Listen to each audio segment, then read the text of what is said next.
kəndimizin məktəbi çox yüksək, yəni təlim, tərbiyə, elm, ziyalı bir pedaqoq olaraq fəaliyyət göstərən müəllimlərdən ibarət olub. Hətta deyərdim ki, bütün Qaraqoyunlu dərəsində Gölkənd Orta Məktəbini kiçik bir akademiya adlandırırdılar. Kəndimizdə elə bir ailə yox idi, elə bir ev olmasın ki, orada boya başa çatan orta məktəb təhsilindən sonra ali məktəb təhsili almasın. Yüzlərlə bugün kəndimizin məktəbini qurtaranlar, elmlər doktoru, 20-yə yaxın, üzr istəyirəm, 20-yə yaxın elmlər doktoru, yüzlərlə elmlər namizədi, 2 akademik və bugün də bizim kəndimiz, indi doğrudan da biz o kəndimizin həsrətində olmasına baxmayaraq, oradan çıxan məzunlarımız dünyanın bütün universitetlərində səsləri gəlir, təhsil alırlar və biz Qərbi Azərbaycan icmasının Gölkənd kənd icmasında toplaşaraq bütün o adət-ənənələrimizi, məktəbimizin müəllimlərini həmişə xatırlayar. Mən fürsətdən istifadə edib dünyasını dəyişən müəllimlərimizə Allah rəhmət eləsin deyirəm. Qalanlarına möhkəm can sağlığı arzulayıram və biz dəfələrlə görüşəndə də onlar qarşımıza çıxanda müəllimlərimiz həmişə özümüzü şagird kimi aparırıq. Məktəbimiz mən bildiyim tarixdən 1813-cü ildə 2 şagirdlə başlayıb fəaliyyətə. Kəndimizdən 2 şagird olub və yavaş-yavaş artaraq, bilirsiniz, o vaxt siyasi hadisələr, mənfur düşmənlərimizin bizə qarşı olan münasibətləri, dəfələrlə kəndimizi tərk edib, Qazax rayonunda, Kıstafa rayonunda, digər rayonlarda, yəni 2 il, 3 il yaşayandan sonra bəziləri həmin rayonlarda qalırdı. Yenə öz kəndimizə geri dönəndən sonra elmi oxumaqlarına davam edirdilər. Yəni bu şəkildə öz kəndimizin məktəbi həmişə öz olduğu ali, necə deyim, ziyallılığını, pedaqoqların sayı azalsa da və davamlı olaraq təhsil vermədə ön sıralarından birində idi. İlk bizim kəndimizdə 1937-ci ildə 2 mərtəbəli məktəb tikilmişdi. Bu, ona qədər internat məktəb var idi, 8-ci sinifə qədər və ibtidai dərslər internat məktəbində keçirilirdi. Məktəbimizin kollektivi, müəllimlərimiz çox yüksək səviyyəli, ziyalı, əsl pedaqoq fəaliyyəti göstərirdilər. Görkəmli insanlar tək bizim kəndin insanları yox, qonşu kəndlərdən də bizim məktəbə təhsil alırlar. Mən onlardan bir neçəsinin adını saymaq istəyərdim ki, hətta məktəbimizin direktor olmuşdu. Həmid müəllim Əliyev, siyasi icmalçı, yəni akademik, Rəşid müəllim professor, Həsən Allahverdiyev, Misir Mərdanov, hətta Niftalı Qocayev bizim Gölkənd Orta Məktəbinin təhsili almışdılar və hazırda ölkəmizdə, nəinki ölkəmizdə, ölkəmizdən xarici ölkələrdə də tanınmış məşhur insanlarımız çoxdur. Çox həkimlərimiz, Hümrət Allah rəhmət eləsin, Rüstəmov, Eldar Məmmədov, Hacı Hacıyev, digər sahələr üzrə çox fizika müəllimlərimiz, rəhmətlik Vəli Hacıyev, Vəli Qocayev, hazırda icmamızın, Gölkənd kənd icmasının Ağsaqqallar Şurasının sədri, əməkdar müəllim Vaqif Ələkbərov. Vaqif Ələkbərov həm də bizim orta məktəbdə tədris üzrə direktor müavini almışdır və son direktorumuzdan Hacı Hacıyev əvvəllər əməkdar müəllim Gölkənd Orta Məktəbinin direktoru olmuşdu. Ondan sonra 24 il Gölkənd Orta Məktəbinin direktoru işləmiş və 5 ildə tədris işləri üzrə müavin işləmiş Şövkət Kərimovdan, filologiya üzrə fəlsəfə doktoru Şövkət Kərimovdan söhbət açmaq istəyərdim ki, Allah rəhmət eləsin, indi haqq dünyasındadır. Ancaq Şövkət Kərimovun vaxtında və mənim də ilk sinifə başlamağım, 1-ci sinifə getməyim onun vaxtında olmuşdu. Sahib seçilən bütün, nəinki bizdə Qaraqoyunlu dərəsində, o cümlədən Göyçə mahalında, digər mahallarda və ümumiyyətlə İrəvanda tanınmış bir ziyalı idi, bir pedaqoq idi. Hətta mən deyərdim ki, bizim məktəbin məzunları bütün Qərbi Azərbaycanda olan məktəblərdən çoxluq təşkil edirdi. Hətta ermənilər qısqanırdılar ki, niyə Gölçənd Orta Məktəbindən ildə 20-25 bir sinifdən tələbə adalır, amma bizim erməni kəndlərində çox azalır. Hətta dəfələrlə məktəbimizi yoxladılar, imla yazdırırdılar bizə və İrəvandan komissiya gəlirdi. Görürlər ki, doğrudan da hamısı öz bacarığına, öz biliyinə, özləri yəni birbaşa təhsilə yiyələnib, şagirdlər ali olaraq ali məktəblərə, o vaxtlar Qərbi Azərbaycanda ali məktəblər çox az idi, barmaqla sananırdı və bir neçə texnikumlar, Azərbaycan dilində müəyyən fakültələr var idi.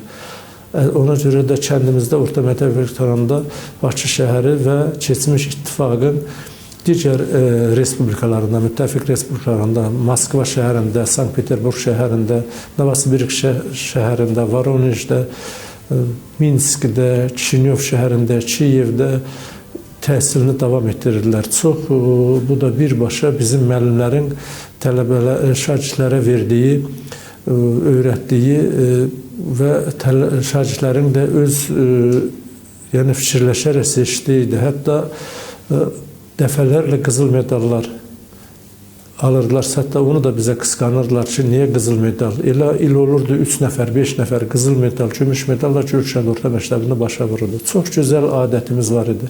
Təlim tərbiyəmiz, hər şey yerində, yəni dərsə başlamağa, dərsə gecikməmək, sanki bizə həm təhsil, həm də həyata gələcək addım atmağı öyrədirdilər müəllimlərimiz. Çox gözəl adətimiz var idi. 1-ci sinifdən 10-cu sinifə qədər müəyyən tədbirlər olurdu və ən gözəl tədbirlərin biri də biz 10-cu sinif qurtaranda mənim xatırlayıram, tək bizim sinif yox, bizdən əvvəlki siniflərdə 10-cu sinifi qurtaranda yeni başlayacaq 1-ci sinifə gələcək uşaqlara düzürdülər və bizimlə görüşürlər, üz-üzə dayanırdıq. 30 nəfər biz, 30 nəfər də 1-ci sinifə gedən uşaqlar və biz qurtaran şagirdlər 1-ci sinifə gələnlərə nəsə hədiyyə edirdik. Məsələn, biz o vaxt komsomol deyirdik, qalustoğumuz var idi.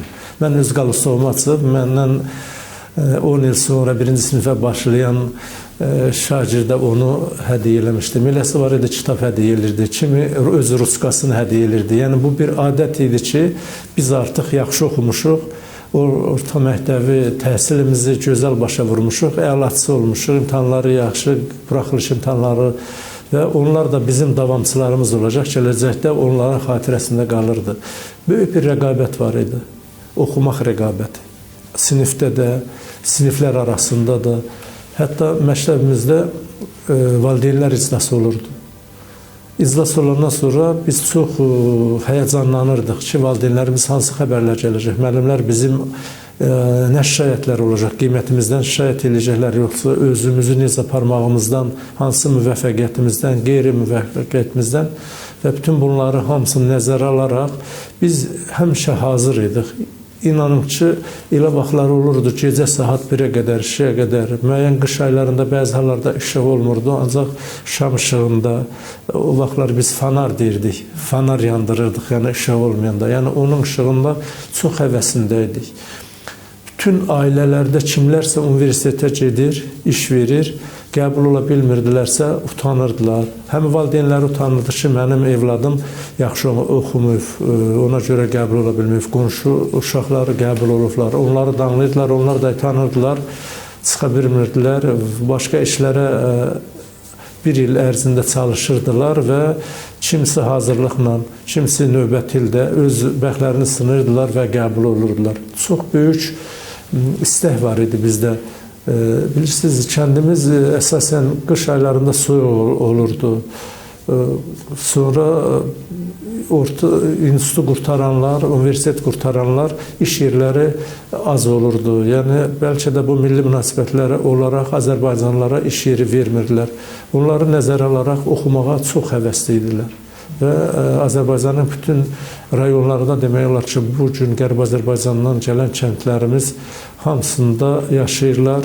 Ancaq buna baxmayaraq bizim həmişə şuurumuzdadır Gölçənd Orta Məktəbi. Biz heç vaxt unutmarıq, müəllimlərimizi unutmarıq. Yəni, onların verdiyi təlimi nə qədər gücümüz çatırsa, ömrümüz çatırsa, biz öz gələcək nəslimizə ötürür, öz adət-ənənələrimizi orada necə olub, burada da onu yaşadırıq. Mən Hətta Allah rəhmət eləsin, bizim kəndlərdən çoxu 1-ci və 2-ci Qarabağ müharibəsində şəhidlərimiz olub. Onlara da Allahdan rəhmət diləyirəm ki, yəni onlar da Gölkənd Orta Məktəbinin məzunlarıdır. Yəni həmişə harda yaşamalarından asılı olmayaraq öz rəhbərlərinə, öz ölkəsinə, öz yaşadıkları rayonlara və nümunəvi, bacarıqlı, həmişə bilikli, savadlı insanlar yetişdiribdir. Və bu gün də təbii ki, biz artıq 37-38 il olar ki, 1987-1991-ci illər ərzində, yəni bugün bütün bu illər ərzində biz həmişə xatirimizdədir Gölkənd Orta Məktəbi müəllimlərimizin, onların bizə verdiyi təlim, tərbiyə və heç vaxt da unutmamışıq, unutmayacaq. Fürsətdən istifadə edib öz minnətdarlığımı bildirmək istəyirəm ki, yəni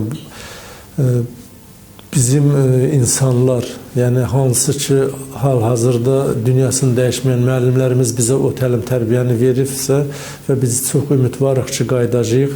Bilirsiniz, möhtərəm prezidentimizin tövsiyəsi ilə qayıdış konsepsiyası hazırlanıb. Mən də bir kənd icma sədri kimi bu konsepsiya ilə tanış olub, bütün bizim Gölkəndi bitirən məzunlara, yəni bizim məktəblərimiz necə olub, müəllimlərimiz necə olub, bu tövsiyələri onlara verməklə biz inanırıq ki, Ali Baş Komandanımızın, yəni dəmir yumruğu bizi öz torpaqlarımıza qaytaracaq.